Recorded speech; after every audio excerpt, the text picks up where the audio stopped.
Marahay na aga. Ang oras ngonyan 4:45. Ibahanin do ko na magluto ning burrito para sa balon ni Endre.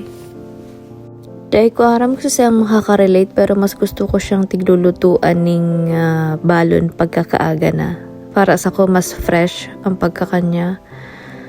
And ang kagayunan ngunyan is ang laog niya sa office is 2 days lang.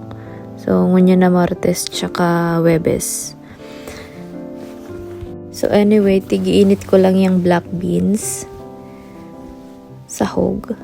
O, ayan. Tapos, magisa lang kong sibuyas tsaka bawang. Sunod ko na yung mincemeat. Tapos, laganan ko lang ning powder. So, parang tortilla powder ata yan. Dagdagan lang ng asin, paminta, cayenne pepper, paprika. So, pati ang ajinomoto. Tsaka tiglaganan ko rin siya ng tomato paste. Tapos yan, tig-arrange ko na siya as wrap. Rice, yung mincemeat. Sunod yung sweet corn, black beans, pepper, tsaka cheese. So, ayan, tigrap ko lang siya. Ulit lang sa, pangduwa. Ayan. Nagibo lang ako ng tulo. So, ang duwa, babalunon niya, tsaka nagibo na din ako ng smoothies, pamahawan.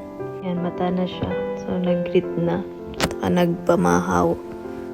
Ay po niya pang magkarigos.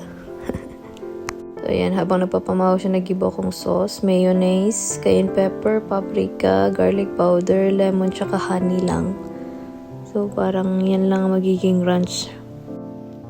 Yan, tapos, palis na lang sa laganan. Tapos, kairibanan na si mga balon niya.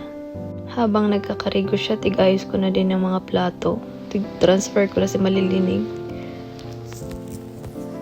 Dahil ko na na-videohan si pag-ali niya lobat na cellphone ko. So, yan, nag-check lang ako ng email. So, nag-a-apply habang nag-charge kang phone ko. So, yeah. Sleep na ako. Bye.